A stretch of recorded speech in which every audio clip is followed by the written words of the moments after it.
We must report this to the Pharisees. Indeed, this will not stand. They will reward our vigilance.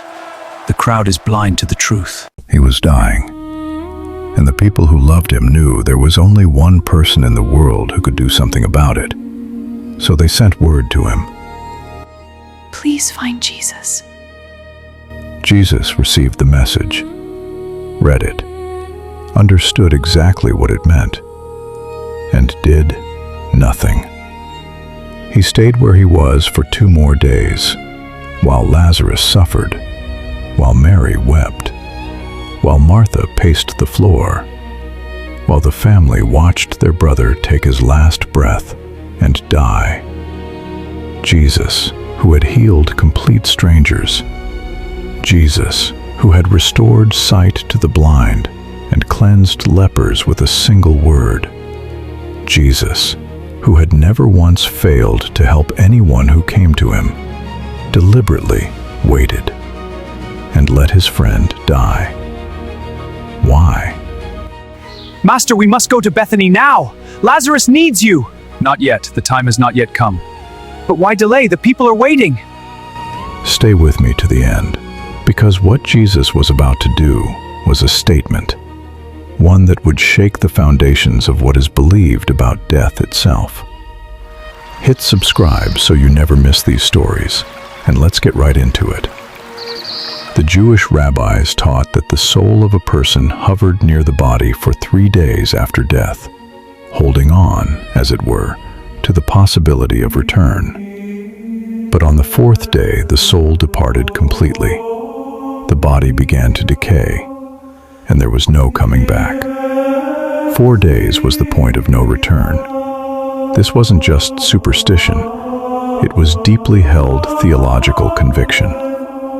Once 4 days had passed, hope was gone. Even God, in the minds of many, would not cross that line. Lazarus had been in the tomb for 4 days. Jesus knew exactly what he was doing when he waited. Lazarus lived in Bethany with his 2 sisters, Mary and Martha. These weren't casual acquaintances of Jesus. The Bible tells us plainly in John 11:5, Jesus loved Martha and her sister and Lazarus. This was a family Jesus visited, a home where he was welcomed, a friendship that was real and deep. So when Lazarus fell gravely ill, the sisters sent Jesus an urgent message. "Lord, the one you love is sick." They didn't beg, they didn't demand, they simply told him, knowing that love would be enough. When Jesus heard the news, he said something that must have confused everyone around him. This sickness will not end in death. No, it is for God's glory, so that God's Son may be glorified through it. Then he waited 2 more days. By the time Jesus finally said, "Let us go to Judea," Lazarus was already dead. Jesus knew it before anyone told him. He told his disciples plainly, "Lazarus is dead, and for your sake I am glad I was not there, so that you may believe." Glad. Jesus was glad he wasn't there. Not because he didn't care, but because what was coming required the impossible, and he wanted his disciples to see it with their own eyes. When Jesus arrived in Bethany, the scene was overwhelming. Lazarus had been in the tomb for 4 days. The house was full of mourners. The grief was raw and thick and real. Martha heard Jesus was coming and ran out to meet him on the road.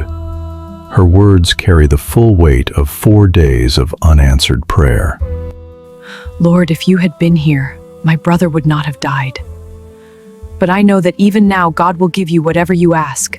There is no accusation in that sentence, just heartbreak. Jesus looked at her and made a declaration that split history in 2. "I am the resurrection and the life. Whoever believes in me will live even though they die." Then Mary came. She fell at his feet weeping. The mourners around her were weeping.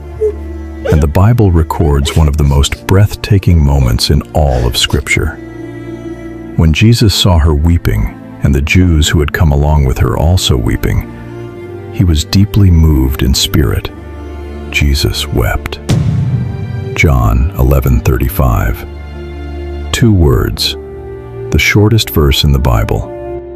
Look, he weeps for Lazarus. Such love. This is the love of God. Yes, witnessed by us all. He didn't weep because he had lost hope. He wept because the people he loved were in pain. Because grief is real. Because even when you know the ending, suffering still matters. They led Jesus to the tomb. It was a cave with a stone rolled across the entrance. The air was heavy with grief and the smell of burial spices. Jesus said 3 words that nobody in that crowd was prepared for. Take away the stone. Martha's practical mind kicked in immediately. Lord, by this time there is a stench, for he has been dead 4 days. 4 days. She said it herself. The point of no return. The line no one crosses back over. Jesus looked at her and said, Did I not say to you that if you would believe, you would see the glory of God? They rolled the stone away. Jesus looked up to heaven and prayed. Not a long, desperate prayer, but a calm, confident conversation with his Father. A prayer that sounded less like a request and more like an announcement. Then he called out in a loud voice, Lazarus, come forth! The crowd held its breath. Silence.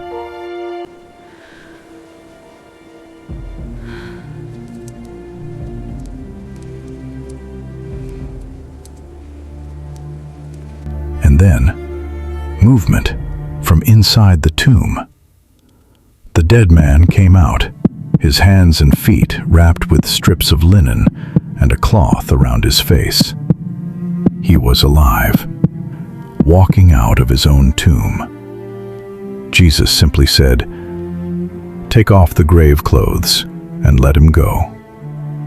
Many of the Jews who had come to mourn, who had stood there weeping just minutes before, believed in Jesus on the spot. But others ran straight to the Pharisees and reported what had happened. We must report this to the Pharisees. Indeed, this will not stand. They will reward our vigilance. The crowd is blind to the truth. And the Pharisees, they called an emergency meeting and asked one question. What are we accomplishing? This man is performing many signs. If we let him go on like this, everyone will believe in him. A man had just been raised from the dead, and their response was a political strategy meeting. From that day, John tells us, they plotted to take Jesus' life. The miracle that should have ended all doubt became the moment that sealed his fate. There is something in this story that I want you to sit with. Jesus deliberately waited. He let the situation go past the point of human hope, past the point where anyone could say, well, it wasn't that serious, or he probably would have recovered anyway. 4 days. Decomposition. No possible explanation except one. God did it. And I believe Jesus still operates that way. There are situations in your life that feel like they have been in the tomb too long. Prayers that feel 4 days dead. Dreams that have begun to smell. Relationships, health, finances, hope. Buried behind a stone you can't move. Jesus' delay is not Jesus' denial. He is not late. He is not absent. He is not indifferent to your tears. Remember, he wept even when he knew the ending.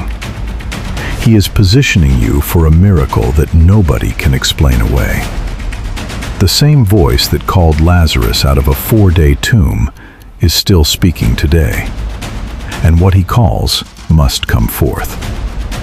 If this story gave you hope for something you thought was dead, drop a comment below. You don't have to explain it. Just type 4 days, and I'll know exactly what you mean. And if you're new here, welcome to the Storyteller's Pen. We don't do surface-level Bible stories. We go deep every single time. Hit subscribe because the next story we're telling, trust me, you have never heard it told like this. See you in the next one.